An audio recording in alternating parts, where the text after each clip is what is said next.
Hello from me also. I'm Brandир. I will try to talk about copywriting and how it might be used in promoting museums and their offer. Dragan already stated and talked about marketing as a whole and had something to say about using it in museums. Copywriting is one of the many tools of online marketing, and it's all present today. Its importance is incredible today with all the social media and other digital channels that we have at our disposal for marketing. So it's important to say something about that. We all know about copywriting. It's everywhere. People talk about it, but it's not always easy to define. It's also usually mixed up with the concept of content marketing and content writing. So it's important to define it and to put it in focus despite these other terms that we use in digital marketing. So, what is copywriting? Copywriting is simply put the art of crafting compelling content which is created to drive conversion and boost sales. What does it mean, simply put? We have to create content that is easily accepted by our audience and the internet as a whole. We try to create content that is interesting, that sparks interest, that invokes some emotion in the reader to which we're trying to communicate.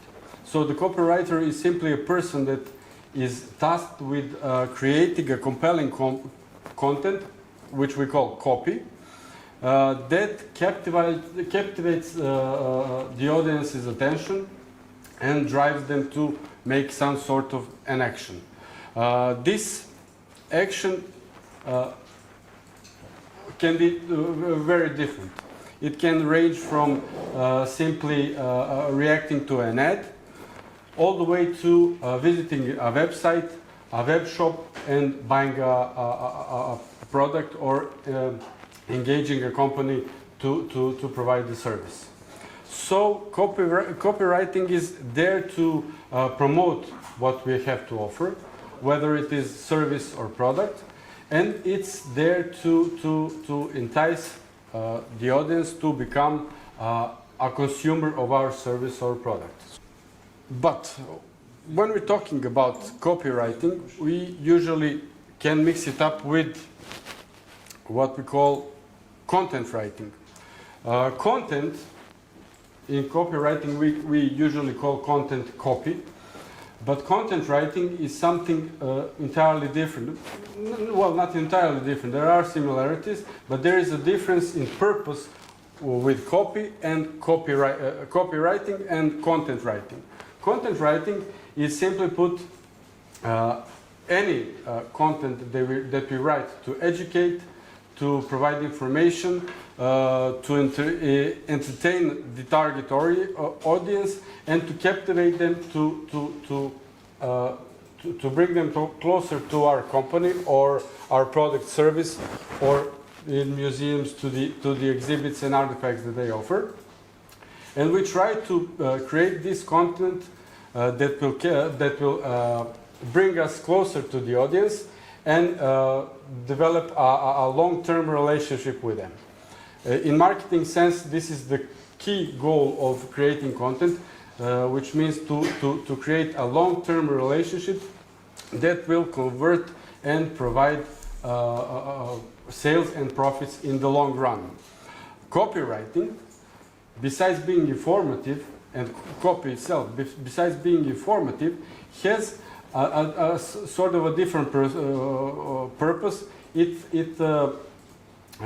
must create, it must contain a certain call for action and entice the person to make the next step in this communication with the company. Its goal is to get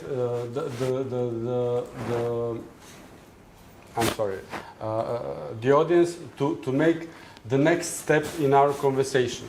So, if we are contacting the potential customers with an email campaign, our goal with the copy we created may be to simply get them to follow our newsletter, or our goal can be to get them to click on the link and visit our website.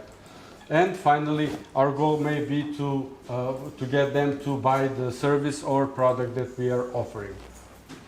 All this is in line with the term called content marketing, which means that the company or the institution that we're talking about, it can be a museum, has the long-term idea to educate, to inform the audience and potential clients, to provide them with a rich and valuable content that will get them to establish a long-term relationship and a sort of a partnership.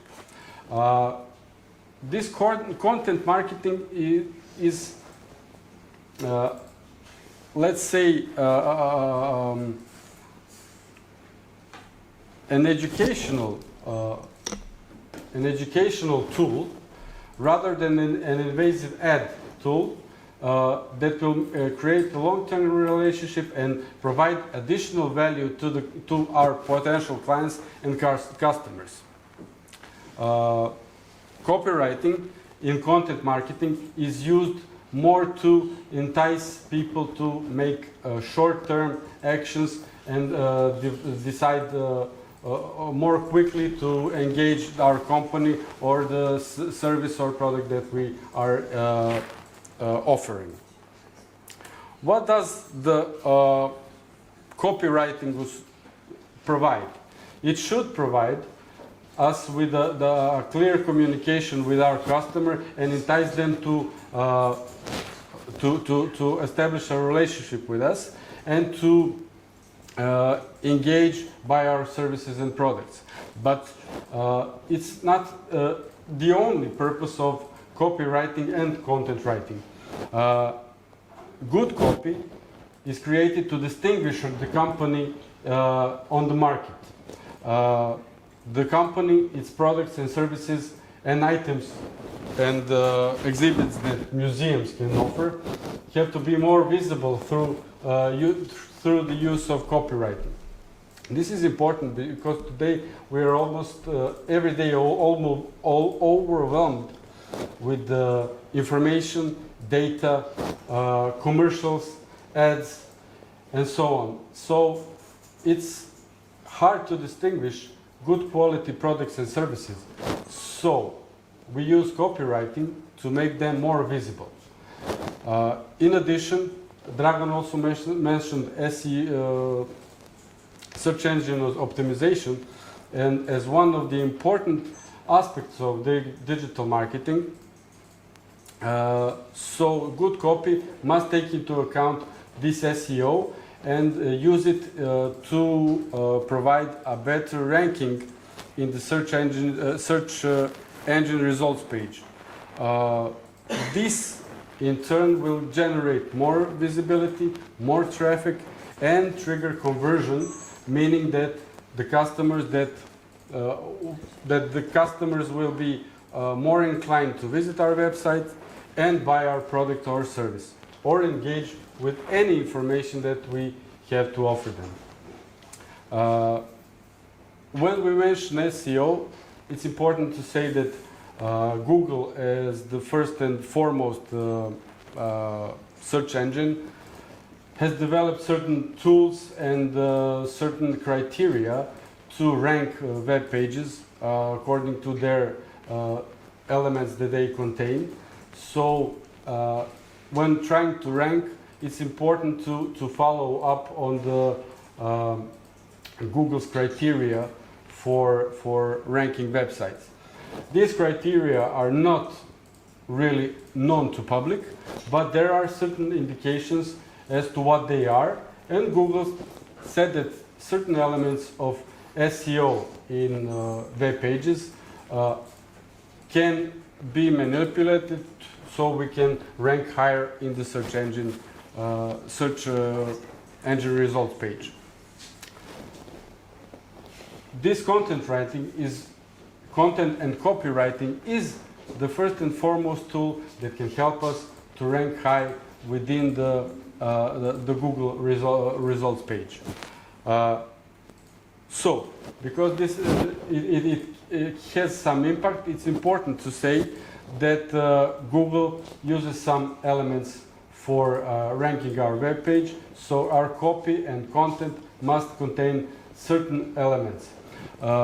These are on-page SEO elements, such as use of keywords, use of headings and subheadings, visual elements on our page, off-page SEO, meaning the backlinks from other authoritative websites that can link to our content and that are very important, brand presence and its visibility on our page is also an important factor that Google uses when ranking our content and web page.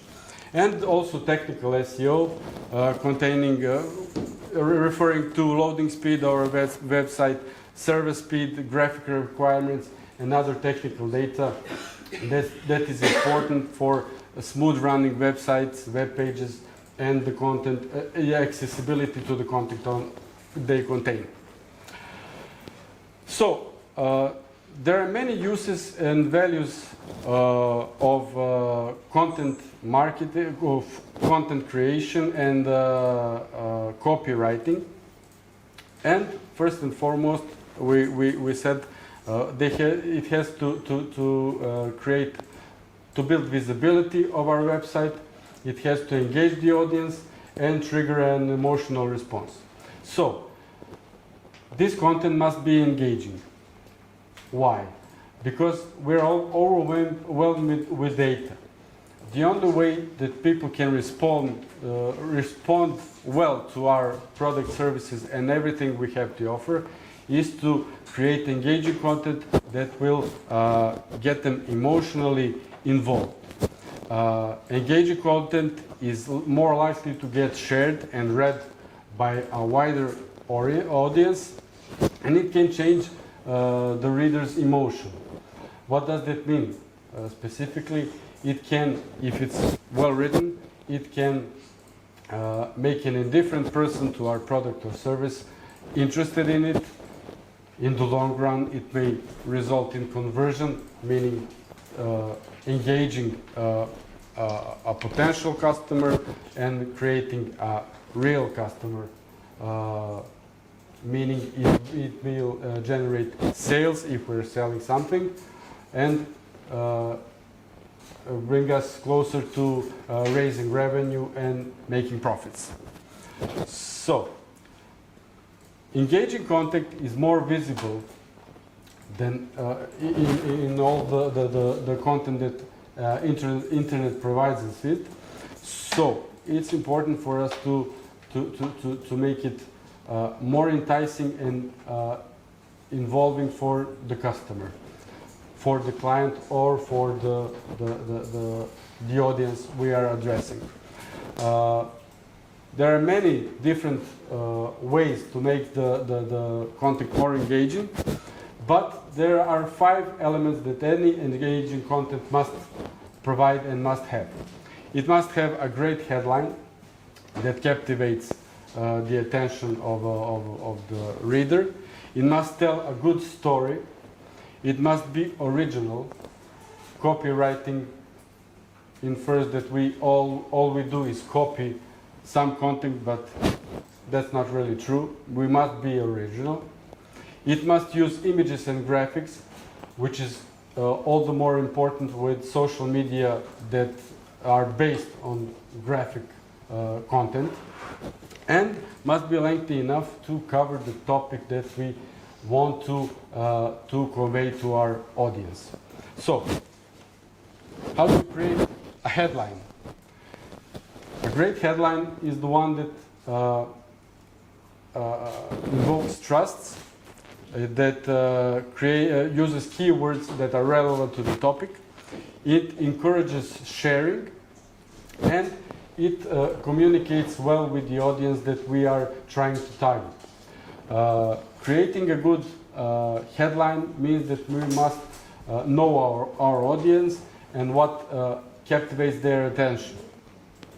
The headline, creating a headline is an important task, and usually it takes a lot of time when writing a copy. Some writers invest almost 90% of time to write a good headline. It starts usually with 15 or 20 different headlines, and through the process of selection, elimination, we can condense that to 3 or 4 that will do the job and provide us with the wanted result. It's important to know that when the audience, we as the audience on the internet, get in contact with any content, only 80% of us will read the headline. Out of 80% of us, only 20 are likely to read the rest of the content that was presented to us. So, a captivating headline is very important. Creating it means that we should do a 4C test, which any headline that we create must pass. This means that it must be clear, it must talk to the audience and address their needs, wants, and the things they expect to get from the copy that we are presenting them. It must be concise. It must be created with small words that aren't complicated and that relate the message clearly and without any trouble to the audience. It must be compelling.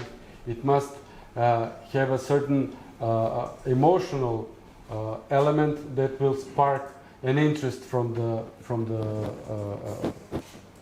our reader, and it must be credible, meaning that it's created by an authority, by someone who has adequate knowledge on the topic and must convey that within the heading. If the heading is clear and concise, this speaks a lot to its credibility. Creating a great heading can be on the line, very close to the line of creating clickbaits. We all know what those are. Those are extravagant headings that captivate attention and that lead us to click on the heading and read the entire content that is presented to us. Usually this clickbait is nothing more than a ruse, and in marketing it's a big no-no to do. Why? Because it directly negatively influences your credibility. These clickbait articles and headlines usually do not provide the thing that was promised within the headline. So we must be very careful not to create any headlines that are that seem extravagant and popular to follow, but do not provide any valuable content to the reader. A good copy, good content must also tell a story. It is important to not only inform and educate, it also must be entertaining to the reader in order to captivate him to spend more time on our website, web page, and to read the content in its entirety. So there must be a certain narrative. we can easily write any content with enough data and information and make it dry and uninteresting. That's always a possibility. But if we try to humanize the content and humanize the story, it will have a lot more better impact on our customers or clients. So if we are dealing with a museum that has a certain exhibit and we want to write content about any item or happening that the exhibit is trying to present, we can easily write a lot of data, years, locations, and so on. But the advice is to have a human story, to humanize it and make it more compelling for the reader and more and closer. This humanization of the story is done to make the reader more easily to get the reader to emotionally react to the content that we're presenting, so that we can achieve our final goal. Storytelling is the thing that helps us convey messages and connect to each other. So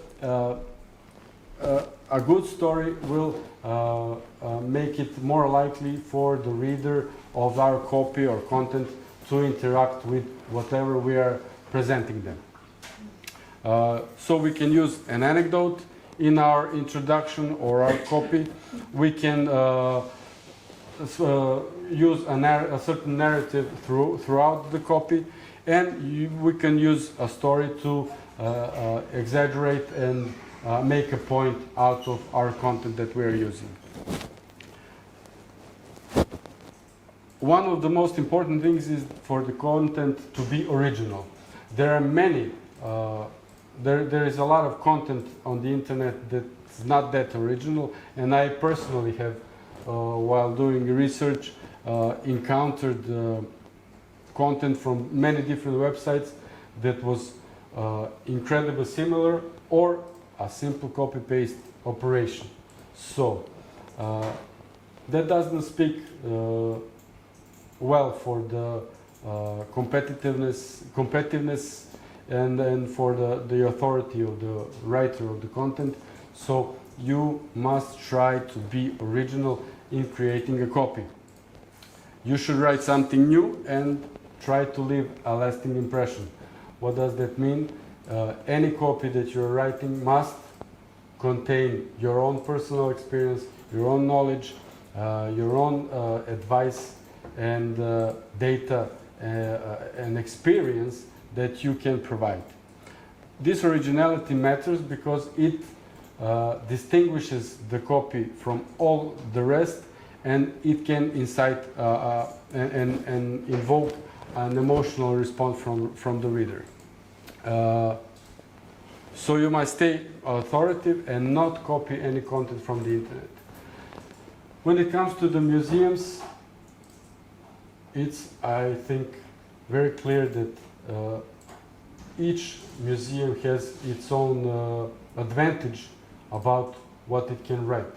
Its content can be original, and it can be a copy. So if we take, for example, the museum in Negotin, where Hajduk Veljko canon is exhibited, it's very easy to write an original copy, original content about Hajduk Veljko and his canon, and you don't need to copy any data or information from any other source. Also, this data will not be acceptable and easy to use on any other website or from any other museum. So within the museums, the originality is also almost guaranteed and with the creative approach, it's easy to make an original and captivating content. Any content that we create must use visuals. We all know that there are many social media that are based on visuals and photo content rather than written content. So any written content will have a better chance of conveying the message to the public if it has a certain visual elements. So any content should have certain illustrations, photos that add value and provide additional information if needed within the content.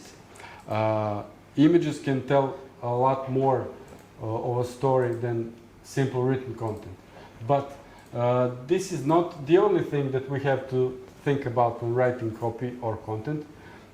We also have to worry about the look of the text, about its formatting, about heading and subheading distribution, and presence of keywords within it.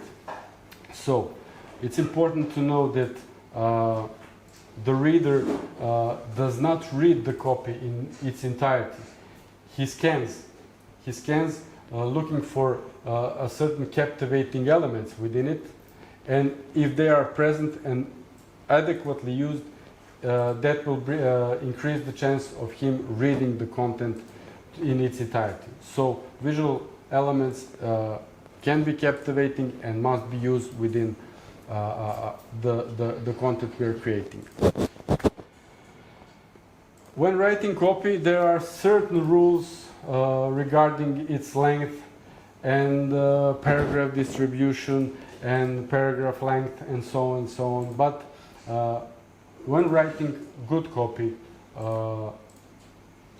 you should not constrain yourself with length standards. Most people consider that content that is 500 to 1,000 words long is easily shareable, easily read, and can provide an adequate impact. But that's not always true. If the topic is interesting and is valuable for the reader, even the content that is a lot longer can have the same impact and be shared easily. So it's important to go deep within the topic and to use the space to elaborate and provide as much information and knowledge as possible within the content that we're creating, and to provide quality information to our reader. It's not necessary always to try to keep it short and simple. My colleague will tomorrow will talk more about social media and how we should try to create short and effective copy and content for this sort of media. But if we are creating content for our website and trying to elaborate more and make our topic, our product, service, or museum exhibit more interesting, we should use the space of our webpage to provide as much information in an interesting way as possible. So, in addition to this, we have some technical knowledge that we should also consider and know about when creating copy. We all have too little time and too many information offered by us from the internet, so we rarely take the time to read everything that is presented to us. So we must know that users don't waste time reading. They scan the content, so we must try to create it as compelling as possible. We must, to that end, we must make the content appealing, mix in the keywords, use them in our heading and subheadings, use bold and italic text to emphasize certain points within the text to make it more interesting, and also use photos and videos that provide additional value. Usually when writing copy, We use WordPress as the main engine for data for copy creation, and it's important to use all of the SEO, search engine optimization criteria and elements to make the copy interesting and easily acknowledged by Google and ranked high. To this end, WordPress has developed a Yoast add-on, which in real time follows the creation of the content and provides data about the use of keywords, inbound and outbound links, and is important in signaling where the copy is not meeting the criteria that Google uses when ranking our content and websites. So this would be a short introduction into copywriting, content preparation, and content marketing. Additional resources that are very valuable, and I found them very valuable when working in copywriting, were these three major websites: moz.com, ahrefs.com, and semrush.com, which all deal with Google, its algorithms, and its ways that it ranks websites. They provide a lot of insights into content creation, copy creation, visual elements of the copywriting, and so on. And they all have certain tools to help us with choosing keywords and defining what and how to do with creation of our copy. I would also like to point out to the link department website. This is a website that deals with SEO and backlinking and deals with copywriting and content writing to a certain degree, and it is a place where I have had the pleasure to write some text and some content to add to that website. So that would be all about copywriting, and I think that when we talk about museums and all they have to offer, we should try to implement more of copywriting. I guess that Dragan already mentioned that museums do not use copywriting and digital marketing to the degree they could. So I would invite you for practice work to pick an item or a heritage element from any museum in your region that you know of, and try to make adequate research on it, and try to make a captivating content about it in length to be used on, so that could be used on the website of any museum, and to write a short copy to incite users, to evoke their emotion, and to get them to visit that website and get in touch with the museum, and in the end visit and make contact and a lasting relationship with the museum it works with. So thank you all. If there are any questions, we can deal with them, or we can go for a short break and continue later. Thank you. Thank you.